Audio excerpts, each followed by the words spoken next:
they were even telling people not to send Minds.com links in private messages. So that was pretty eye-opening, just that they're really monitoring everything you're saying to people and trying to tell you what you can or can't say. This is The Blockchain Show. The Blockchain Show is a podcast that demystifies cryptocurrencies and distributed ledger technology. Hello, blockchain fans. It's me, Ian, back again. And what a wild week we're having with news. And something which hasn't so much been in the news lately is social media. So we thought we'd take this opportunity to go back and speak to our friends at Mindscom. As you may be aware, we spoke to Bill a while ago and found out about the Minds.com platform. It's the blockchain equivalent of Facebook.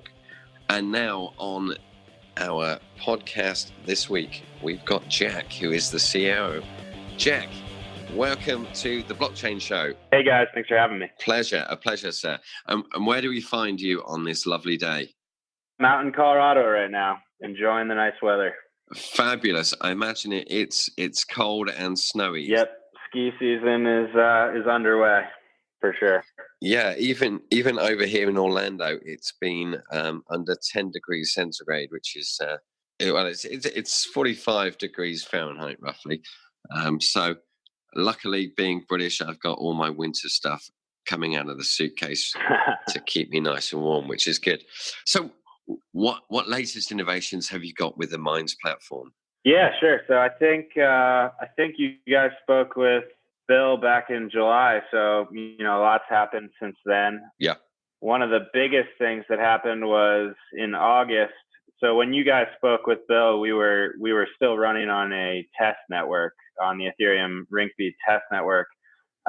We ran on the test net basically from April until August, just to make sure that the product was working and that our transaction volume was high and that everything was kind of working seamlessly with our UX and our users. So in August, we migrated everyone over to the Ethereum mainnet, which was a pretty seamless migration, thankfully. That was kind of one of the benefits of running on the testnet for a while. But yep, now we're fully running on the live main Ethereum blockchain. So the token is real and it's flowing around the site, which is great. And then additionally, we had some big news in September where we just closed a Series A with a blockchain focused venture firm. So that's pretty huge news for us. We've been pretty bootstrapped since we launched. So we finally have a little bit of resources to scale the development team and really work to bring the platform up to the next level. What does that mean, changing the blockchain from the test platform? What's that mean for end users? Anything at all? Not much, except for the fact that the tokens are now real. So they're actually valuable, and they can store them in their wallets, and they can do kind of whatever they want with them, either on the platform or off. Until then, the tokens were just test tokens, so they had the same functionality on the site, but now it's the transactions are going on to the real Ethereum blockchain. So to the end user, not much changed, but the value of the token kind of is a lot more real now. That's fabulous. I was unaware of that. That means I am now an Ethereum millionaire, and I'm going to close down the podcast. No, I'm only joking. So my personal experience with Minds is that after the podcast, I started using it, and I'm someone who has only just got into Twitter because I only wanted one social media platform, which was Facebook, and I started using Minds, and I started posting things and boosting posts, and I got paid in tokens for that, just like every other user. And it was quite exciting, and it became an almost a competition to see how many people I could get liking different posts and thinking about the content. And then we saw the problem with freedom of speech and Facebook in Vietnam, and then a lot of people from Vietnam joined the Minds network. Did that help you at all? Yeah, that was pretty wild. That was right probably around when you guys spoke with Bill. So we had a huge surge of probably like 200, maybe 250,000 people from Vietnam signed up in like a month. basically what happened was they passed a new law in Vietnam that essentially requires companies who have a large user base of Vietnamese citizens that they store all of the personal data of those users inside Vietnam. And basically it's asking, companies like Facebook and Google to cooperate with the government and essentially hand over any data at any request. So that scared a lot of Vietnamese users, and we had like a humongous surge. And it was very interesting, to say the least, to have people who speak a completely different language kind of join the site when we weren't really ready for it. But the positives were that the site held up really well, and the scalability really proved that we can handle large surges like that. But at the same time, we weren't really prepared to handle multiple languages yet. So that was kind of something that we realized we really need to put focus on, is because we were able to put up a tool so users could translate posts, and we also translated like the navigation on the site. But in order to really be a viable option in another language, you kind of need to localize the entire platform. So, that means notifications, all of our email communications, all of our customer support really needs to be able to be communicated in their language as well. So, a lot of those users are still sticking around, and we still have a pretty good Vietnamese user base. But, in the next few months, we're definitely going to be pushing to localize in a lot of different languages, because, things like this happen all across the world with free speech, and people are looking for solutions like Minds everywhere. So, it's really a way for us to grow is by scaling our languages. It's a nice problem to have, especially when you've got that 250,000 user base. And I'm assuming you say to the developers, right, we've got these 250,000 people, let's build something for them. It makes a change. Yeah, it wasn't quite what we were planning on focusing on, but things happen and we had to kind of adjust. So yeah, that was really interesting to see that happen. Yeah, developers love that when you completely change direction in the middle of the day. Hold on, everything changes. They bit when that happens. No.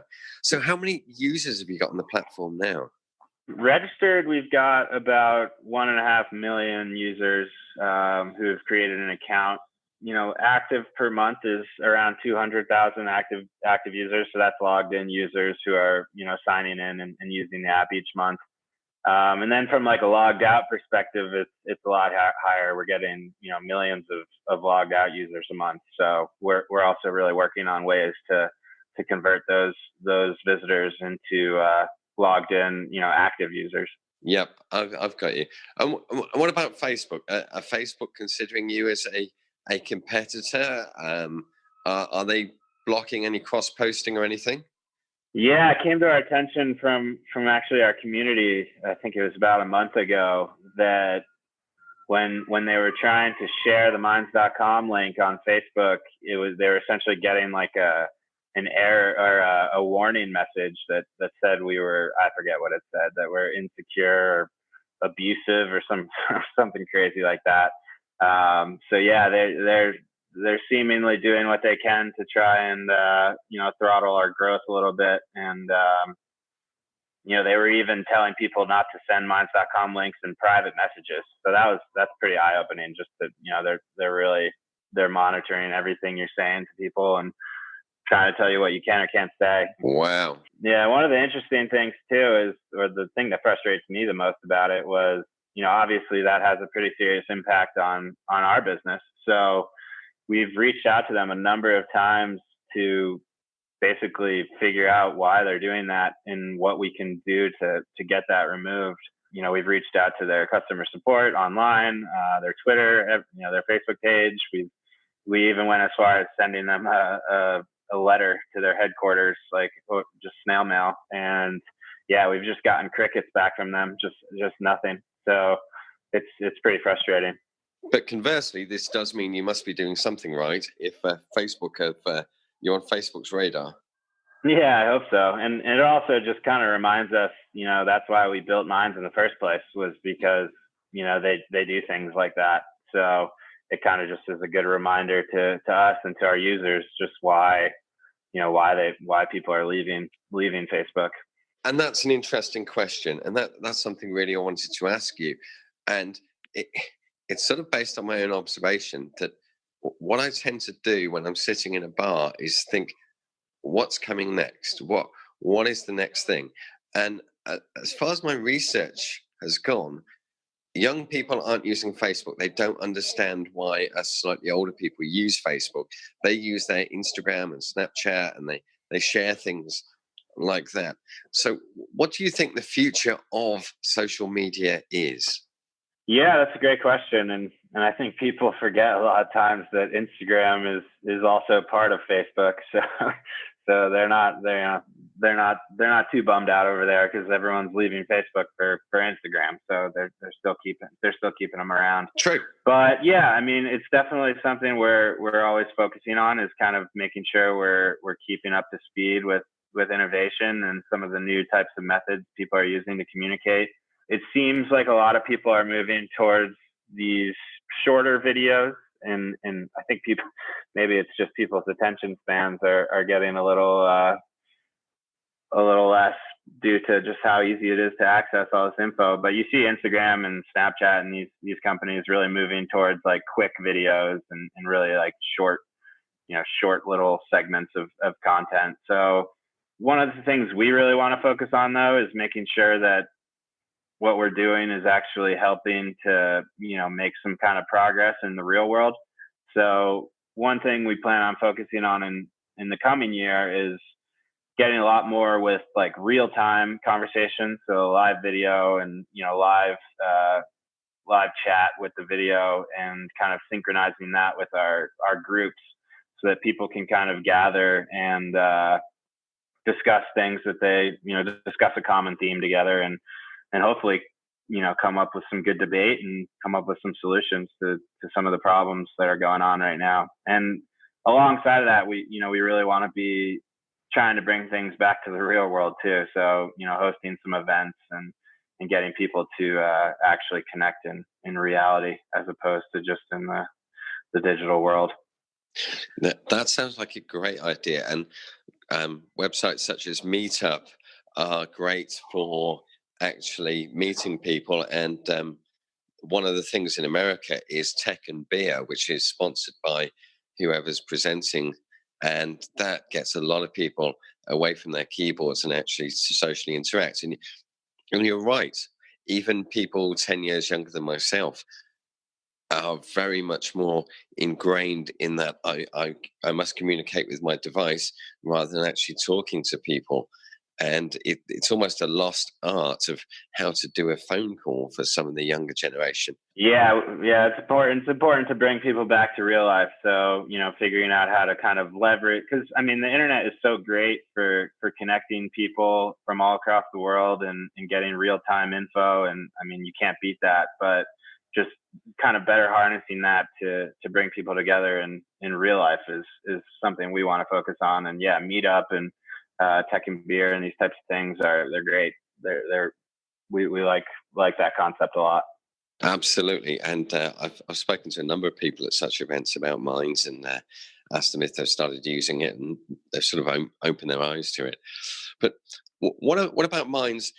How do you feel about the blockchain? Is this something which you're publicizing, or are you saying to your users, look, don't worry about the platform. You can make Minds tokens and don't worry about how it happens. How are you approaching that? Yeah, it's interesting. There's definitely a lot of education that we need to get better at to really make people kind of understand what the blockchain even is and why we decided to implement it, because it's still pretty early on from like a user experience perspective. So a lot of the tools on the surface are a little bit intimidating to someone who has no idea what it is. So that's going to be another big focus for us, is just like really trying to work better at educating users about why the blockchain is important and what value it brings them. And then, we're pretty confident there's so much horsepower behind blockchain projects right now that, the UX tools are only just going to get better and easier to use over time. And, we really want to be one of the companies to help bring the blockchain to the mainstream, because social media is, everyone kind of understands that at this point. So, really just making people understand the value of using a decentralized network versus a centralized one, and also just the concept of being able to give back to our users who are contributing the most, and reward them for their efforts, as opposed to kind of exploiting them, which is what a lot of these traditional networks have been doing for the past few years. I'm sure that's entirely possible, and they're probably doing that. I know. What about partnerships with other organizations using blockchain? Are you going to partner with perhaps somebody doing other types of social media or other information, such as blockchain ticketing agencies or whatever? Or are you focusing on the social media side and bringing more functionality to the current platform? Sure. Yeah, it's a little bit of a mix of both. We're definitely looking into partnerships, and there's a lot of cool companies out there that are aligned with our philosophy, and many of them use blockchain just because blockchain technology in itself is pretty well aligned with our philosophy. So yeah, companies like Brave, for example, they're like the web browser that's doing a very similar system to us, just at the web browser level. So companies like that, we're more interested in finding ways to partner and really create more of like a privacy centric set of applications that people can turn to get away from the Googles and Facebooks of the world.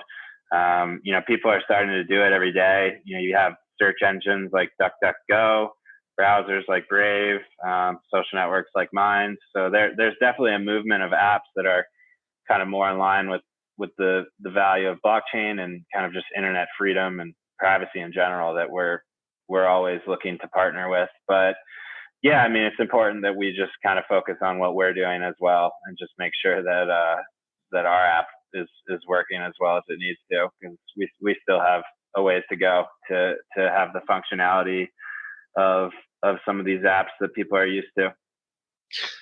Oh, fabulous. And I've just been thinking about this. Can you do your quick elevator pitch for Minds, just to remind our users what Minds is, and in the unlikely event that some of our users aren't on Minds, then they can be reminded about what Minds is. And also, if we give them the elevator pitch, then they can tell their friends about it as well.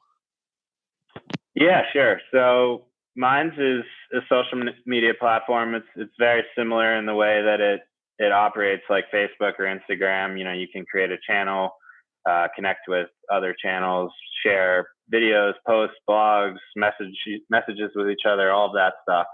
But the core differences are just in our principles. So mainly that we're focused primarily on transparency, user privacy, and then we've built this reward system. So from the transparency aspect, all of our code is fully open source, which means that it's publicly available for anyone to look at. So you hear about Facebook algorithm kind of restricting people's reach, and no one really knows what it's doing. This is probably our biggest differentiator, that all of our code is public. So if anyone ever is wondering what our algorithms are doing, then they can check for themselves. And then from a privacy perspective, you see Facebook and some of these companies getting a lot of hot water with data leaks and selling people's information, and they're just not the most trustworthy. So we've really worked hard to make sure that we've got a much better stance on privacy. We don't require any personal information to use the app, and then any information or any personal information that people do want to provide is fully encrypted. So we're working really hard to make sure that people's personal data is fully secure. And then the third thing is just the reward system that we've touched on. Companies like Facebook basically have been benefiting with all of their advertising revenue, but the people who are doing all the work are the users who are creating the content and driving all the traffic. So we've built a reward system that essentially measures each individual user's contribution to the network that day based on the amount of engagement you receive, the amount of views you're getting, the referrals you're giving people, or the referrals to the site. And even if you're just checking into the app every couple hours. And then we reward you with tokens, and the tokens can be used. One token gets you 1,000 advertising views with our boost system. So it's essentially a way that we can, let the top contributors grow their channel much faster because we essentially are rewarding them with free advertising. So that's kind of the meat of it. And it's really about the ethics at the end of the day, though. Just more transparency, more privacy focused, and just kind of more control and respect for the community. Absolutely. And there's a wide range of content on the site. What content gets censored, if any? So our terms are based on the United States law. So we really are working hard to make sure that the only content that is not allowed on the site is because it's illegal in the United States. So obviously there's certain cases that are not great to have on the site. If people are inciting violence in any way or encouraging violence, we don't allow that. If users are getting repeatedly harassed on the site, that's not okay. But in terms of, people just sharing their opinions on things, as long as it's not encouraging violence or harassing someone or it's illegal content, then it's fine with us to stay on the site. I think some of these other companies they're continuing to get themselves in trouble by kind of being subjective with their policies and a little bit inconsistent and censoring certain people just based on politics in a lot of ways. So we're really trying to stay away from that and, let free speech and the Constitution govern what's allowed on the site. Yeah, that makes a lot of sense, especially in this day and age. That seems to be a good way of working going forward. Podcast listeners at the moment are thinking, I need to log in and use this. So they basically go to minds.com, that's minds.com, sign up. And once they sign up, what do they do then? What's the experience? Briefly. Yeah, you can go find some channels to subscribe to. I saw the Blockchain Show on there, so you can go find them, and then you can find me. I'm just at Jack, and find groups based on things you're interested. Find channels based on things you're interested in, and it's very similar to your experience on other social networks. Just about finding content that suits you and sharing content that you like and kind of interacting with others. And fabulous. That sounds great. So podcast listeners, there we go. We've played from minds.com. It's your new social media platform.